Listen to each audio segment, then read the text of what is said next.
Wicked for Good just opened with $150 million domestically. That's the biggest debut for a Broadway adaptation ever! Critics are calling Ariana Grande Oscar-worthy. Fans are losing their minds in theaters, and CinemaScore gave it an A. And yet, I walked out of this movie unable to remember a single song. Not one. So what happened? How does a movie that's technically good somehow feel less satisfying than the movie before it? Let's break it down. Look, full transparency. I actually liked the first Wicked. It surprised me. Yeah, it had issues with the lighting and the runtime was bloated, but I walked out humming Defying Gravity and genuinely invested in these characters. Wicked for Good? Nothing stuck. The performances are great, the production design is gorgeous, but something fundamental doesn't work. And after spending 2.5 hours in a theater, I think I figured out what it is. The movie shouldn't exist, at least not as a separate film. Okay, context. Wicked for Good opened to $150 million domestically, crushing the first film's $112.5 million debut.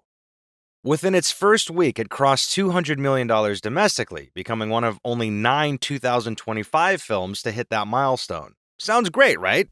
Here's the problem. The first Wicked has an 88% on Rotten Tomatoes, certified fresh. This one, 67%. That's a significant drop. Audiences still gave it an A on CinemaScore, so clearly people are enjoying it, but critics are noticeably cooler this time around. And when you actually watch the movie, you understand why. Here's what nobody wants to admit. The second act of Wicked was always the weaker half. Theater fans have known this for years. The stage show's second act is where things get messy, both narratively and thematically, with characters making decisions motivated more by plot necessity than organic development. But here's the difference. On stage, you've got live performers right in front of you. That energy, that immediacy, it covers the cracks. On film, every structural flaw is preserved in 4K. There's no live magic to save you. And Wicked for Good has a fundamental structure problem. The movie needs to do two things simultaneously: continue the story from the first film and connect the 1939 Wizard of Oz. The sudden time jump leaves supporting characters underdeveloped, and the film rushes past crucial character moments to reach the climactic events audiences expect. Multiple reviewers noted the pacing feels scattered, with a slow beginning where scenes abruptly cut and you just appear in new locations, before picking up speed into an emotional bullet train to the end. It's whiplash, and it doesn't work. Now let's talk about what this movie gets right, because there is exceptional work here. Cynthia Erivo and Ariana Grande remain phenomenal. Critics praise both actors, with Grande's performance drawing serious Oscar buzz for the way she balances humor, heartbreak, and show-stopping charisma. And here's something wild. The most emotional scene in the film, the For Good split-door sequence, wasn't even scripted. Director John M. Chu forgot to call cut during rehearsal as Erivo and Grande improvised a goodbye, and he literally tore down a wall on set to capture that authentic moment. That's the kind of creative risk-taking that makes great movies. When Chu leans into the raw emotion and trusts his performers, the film soars. The production design is still stunning. Nathan Crowley won an Oscar for the first film's production design, and that level of craft is maintained here. The sets are opulent, the costumes are detailed, the world building is meticulous. The problem? You can barely see half of it! Remember how the first film had questionable lighting choices? Well, both movies were shot simultaneously, which means all those same problems are here in this film too. Director John Chu and cinematographer Alice Brooks's commitment to backlighting every scene persists, with environments so dimly lit you can't make out Erivo's face half the time. Look, I get it. The tone is darker, Elphaba's a fugitive, the propaganda machine has turned Oz against her. The whimsy of the first film is gone. That makes sense narratively. But dark tone doesn't mean you literally make everything dark visually. You have these incredible sets, and half the time they're drowning in shadows or washed out by aggressive backlighting. It's baffling. Here's where things really fall apart. The first half of this movie drags and inches along at a glacial pace, setting up character dynamics and political intrigue. Then suddenly, Dorothy shows up, and we're speedrunning through the creation of the Tin Man, the Scarecrow, the Wicked Witch of the East, the Silver Slippers. Yeah, they're silver slippers because they're being book accurate to Elphaba's entire transformation into accepting the villain role. After Elphaba's No Good Deed ballad, the film seems hellbent on reaching the for good duet as fast as possible. It's uneven. And the movie's already 160 minutes long. They couldn't make it longer. But that's exactly my point. Maybe this shouldn't have been two separate movies in the first place. Composer Stephen Schwartz said the film would have a darker tone and explore serious issues more than the stage musical. And there is compelling political thriller material here. Glinda is complicit in maintaining a corrupt government while enjoying fame. Elphaba is fighting for animal rights from outside the system. But we keep getting pulled back to the love triangle with Fiyero, and honestly, it gets old. The movie has Jeff Goldblum's wizard literally explaining how propaganda works. People don't want truth, they want what reinforces their beliefs. That's heavy, relevant material. And then we cut to another scene of Glinda processing her feelings about Fiyero. This is the issue. The film has something substantive to say about systemic oppression, propaganda, and fighting corruption from inside versus outside the system.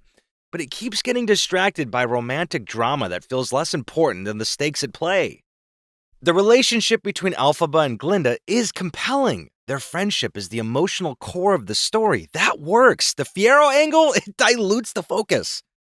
Here's my hot take. This should have been one 3-hour movie. Okay, I said it. The combined runtime of both films is nearly 5 hours, and the distribution of content is deeply uneven. The first film is almost entirely setup. The second film is racing to connect with Wizard of Oz canon while providing emotional resolution. If you cut the first film's bloat, tighten the second film's meandering first half, and actually let the important character beats breathe, you'd have a genuinely great 3-hour epic. Director John Chu said splitting the film was a creative necessity, that the story was too expansive to be contained to 2 hours without doing damage to it.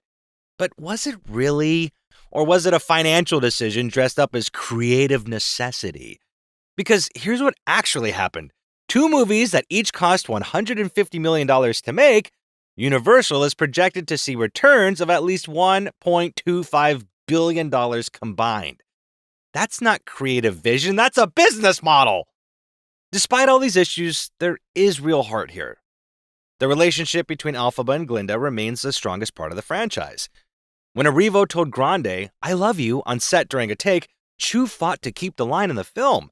He said, "You're not allowed to say I love you in Oz. No God, no okay, no I love you," but it was so human, it crossed over a boundary of Oz into our world. That's what makes this frustrating. When the film commits to the emotional truth of these characters, it works. The for good sequence got me. I won't lie about that. And Ariana Grande is a revelation. While the first film very much belonged to Erivo's Elphaba, this follow-up foregrounds Glinda, with Grande gaining in stature as her character assumes responsibility while experiencing crushing romantic disappointment. It's a complete, complex performance. The acting isn't the problem. It's everything built around the acting. Actually, let's talk about what Wicked does better than recent animated sequels. Because while this isn't perfect, it's leagues ahead of what Disney's been putting out. Moana 2 got 61% on Rotten Tomatoes. It was clearly a streaming series awkwardly stitched into a movie. Wicked for Good, 67%, isn't great compared to the first film's 88%, but it's still a solid score. And more importantly, it feels like the creative team actually tried. They brought back the same director, they took time to develop the story, they respected the source material. That's more than you can say for most sequels these days. So where does that leave us?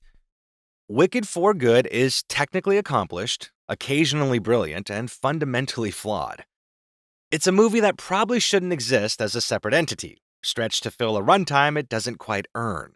The performances are excellent, the production design is gorgeous, the emotional beats mostly land, but the structure is messy. The pacing is uneven, and you're going to walk out unable to remember the songs. Is it bad? No. Is it unnecessary? Absolutely. Which might actually be worse. If you're invested in these characters from the first film, you'll probably find enough here to justify the trip. The for good sequence alone is worth it. Just go in knowing what you're getting. A beautifully performed, structurally flawed conclusion to a story that could have been told more efficiently. Look, Wicked for Good is fine. It's just not as good as it should have been. And that's the most disappointing thing about it. Have you seen Wicked for Good? Did the structure bother you, or am I being too harsh? Let me know in the comments. And if you want more honest breakdowns of blockbusters that don't quite stick the landing, hit that subscribe button. Now, if you'll excuse me, I'm going to go listen to Defying Gravity. You know, this song people actually remember.